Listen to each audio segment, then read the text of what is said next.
جتنی خوبصورتی چہرے پر 5 بار وضو کرنے، نماز اور تلاوت سے آتی ہے، کسی چیز سے نہیں آتی۔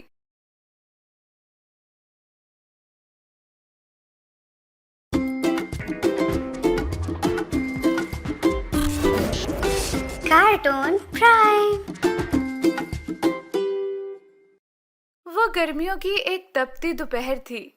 دفتر سے اس نے چھٹی لی ہوئی تھی کیونکہ گھر کے کچھ ضروری کام نمٹانے تھے۔ وہ بچوں کو کمپیوٹر پر گیم کھیلنا سکھا رہا تھا کہ باہر بیل بجی۔ کافی دیر کے بعد دوسری بیل ہوئی تو اس نے جا کر دروازہ کھولا۔ سامنے اس ہی کی عمر کے ایک صاحب کھڑے تھے۔ السلام علیکم۔ ان صاحب نے نہایت مہذب انداز میں سلام کیا۔ پہلے تو اس کے ذہن میں خیال گزرا یہ کوئی چندہ وغیرہ لینے والے ہیں۔ ان کے چہرے پر داڑھی خوب سج رہی تھی اور لباس سے وہ چندہ مانگنے والے ہرگز نہیں لگ رہے تھے۔ جی فرمائیے۔ آپ طاہر صاحب ہیں؟ جی۔ وہ مجھے رفیق صاحب نے بھیجا ہے۔ غالباً آپ کو کرایہ دار کی ضرورت ہے۔ ہاں بالکل۔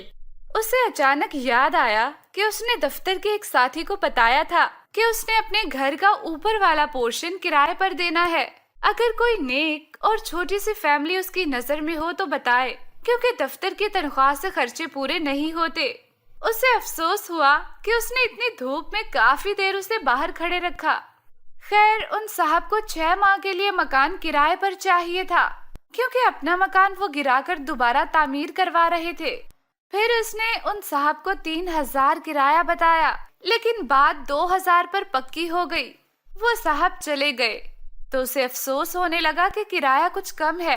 گو اوپر صرف ایک چھوٹا سا کمرہ، کچن اور باتھ روم تھا۔ اسے اپنی بیوی کا دھڑکا لگا ہوا تھا کہ اسے معلوم ہوگا تو کتنا جھگڑا ہوگا، اور وہی ہوا۔ بقول اس کے 2000 تو صرف بچوں کی فیس ہے۔ اس کی بیوی نے اسے کافی برا بھلا کہا اور وہ چپ چاپ سنتا رہا اور اپنی قسمت کو کوستا رہا۔ اس نے MSc بہت اچھے نمبروں سے کیا تھا، اس لیے فوراً نوکری مل گئی۔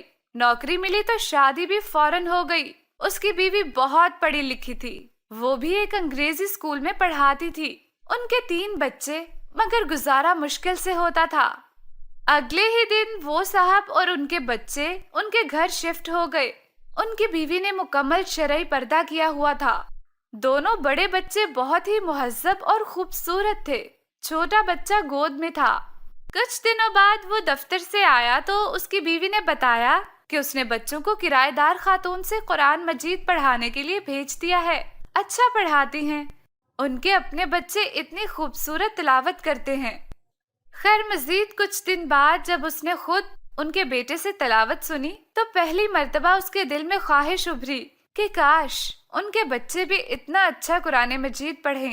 ایک دن وہ باہر جانے لگا تو اپنی بیوی سے اس نے پوچھ ہی لیا کہ وہ پارلر جائے گی تو لیتا چلوں، کیونکہ پہلے تو 2 مہینے میں 3-4 مرتبہ پارلر جاتی تھی اور اس مہینے میں ایک بار بھی نہیں گئی تھی۔ اس کی بیوی نے اس کو جواب دیا کہ پارلر فضول خرچی ہے۔